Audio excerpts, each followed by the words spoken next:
Talking with a lot of entrepreneurs, what I'm noticing is that a lot of you guys are tired. You guys are tired. And I got a question for you. Question is, should you be tired? I don't think you should be. Let me share a verse with you that you've probably heard in Psalms. We're going to break it down a little bit and we're going to apply it to your entrepreneur journey. Psalms chapter 127, verse 1 through 2. I'm reading from the King James Version. I'm also going to read it from the NIV. So it goes as the following. Except the Lord build the house, they labor in vain that build it.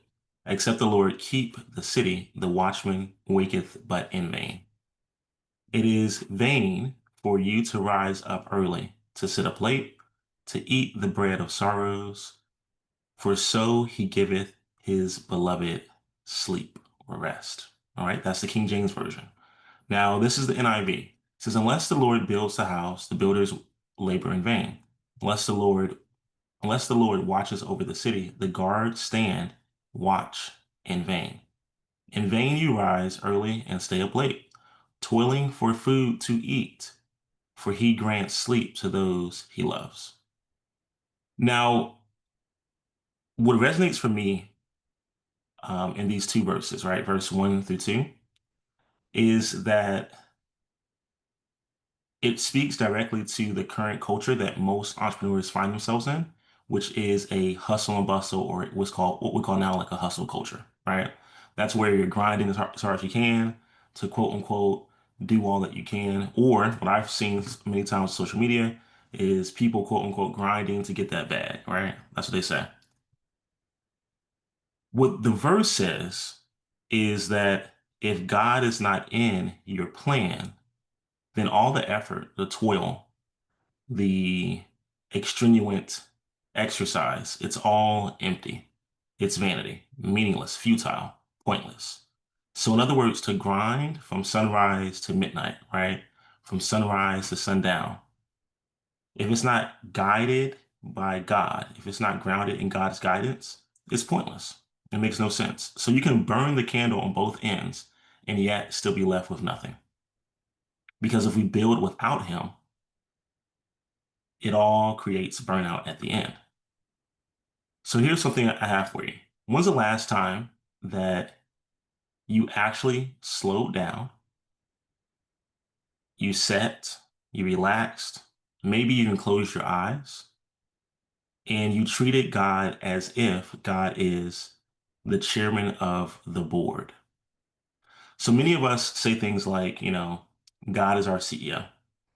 God is not your CEO, okay? You are the CEO of your business. If we were to put God in an actual position, he wouldn't be the CEO. He would actually be the chairman of the board.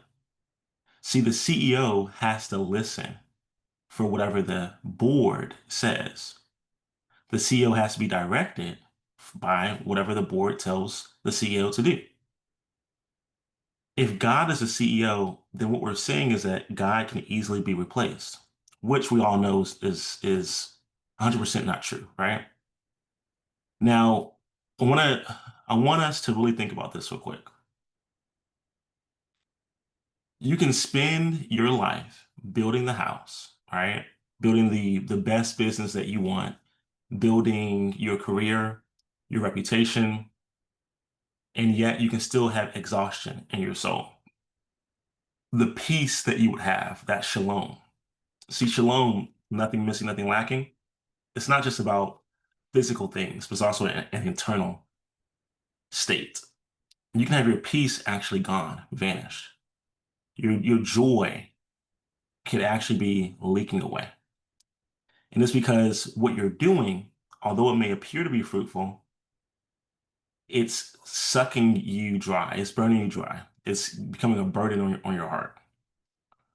So what I want you to do is going forward, whether it's the morning, whether it's the afternoon, whether it's the end of the day, get in a rhythm of spending time with the Holy Spirit and asking, what are the two things that I should do today?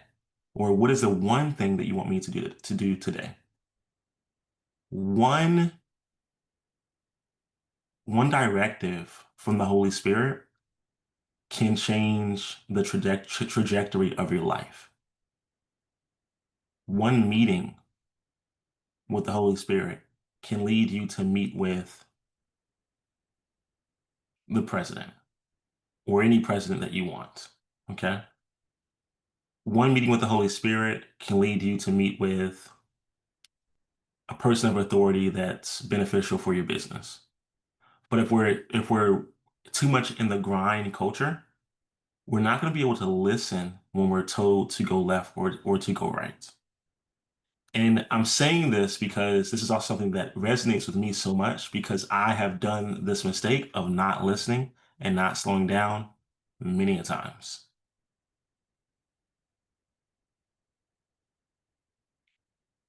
When you listen to these two verses, the last verse where it says, "He grants sleep to those he loves," or in the King James it says, "For so he giveth his beloved sleep," or rest.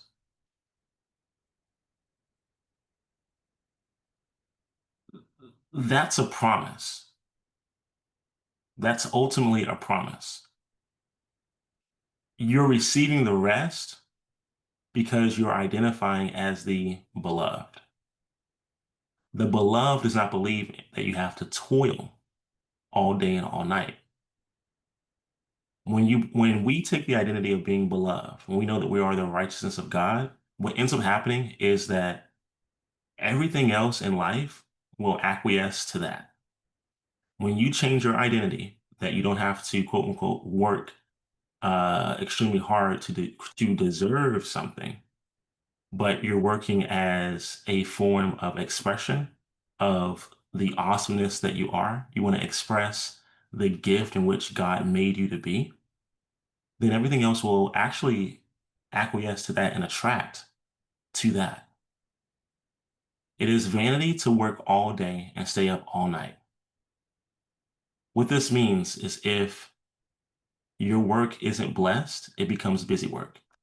And we've all been in a situation when we've had loads and loads of busy work, time and time again, and we saw nothing from it.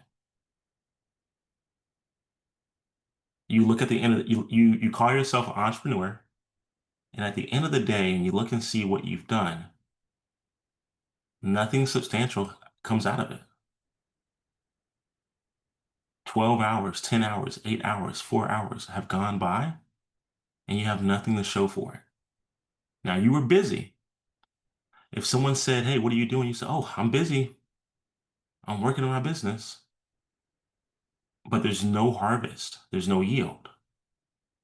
Could it be that we're doing activities that really aren't meant for us? Could it be that if we could listen closely, we'll be directed on what we actually should do and not what we want to do? And sometimes what this means is limiting social media. For others, it might be fasting from social media altogether. But when we have distractions, outside distractions, trying to tell us what we should do on the inside, and if it's not congruent with what your belief is, if it's not congruent with your conviction, then what oftentimes happens is that we will end up finding ourselves going in a endless cycle, almost like water going down a drain. And it's not that you can't do all those things, it's just that you're just not in alignment. There's a particular way that you can be in alignment that is within power for what you are destined to be. And many times, us being able to walk in our alignment, in our destiny, or in our flow, it doesn't really require us to do 5 or 6 things. It just requires us to do one or two things right. That zone of genius that you're meant to have, or excuse me, that zone of genius that you do have. You're meant to occupy that space. That's what you were created to do. Since we're all doing this for the first time, at least as far as I know, then our best bet is to get help. Our best bet is to get help. And sometimes it's hard for us to hear from the Holy Spirit, not because the Holy Spirit's not speaking, but because we have too much noise in between our own ears. Now, with that being said, I want to encourage you also to grab a prayer journal. And in this journal, it will actually help you, one, speak out certain promises throughout the day as an entrepreneur, as a Christian businesswoman or businessman. And then it's also going to help you to write down from different promptings what you're hearing the Holy Spirit say to you. And you can do this each and every day. All right. If you choose to do this on a consistent basis, you're going to see a definitive change in the way that your business is ran, and you're going to be in more alignment than you were starting off. With that being said, I hope that helps. If you have any questions, let me know in the comments, and I will see you on the next one. Peace.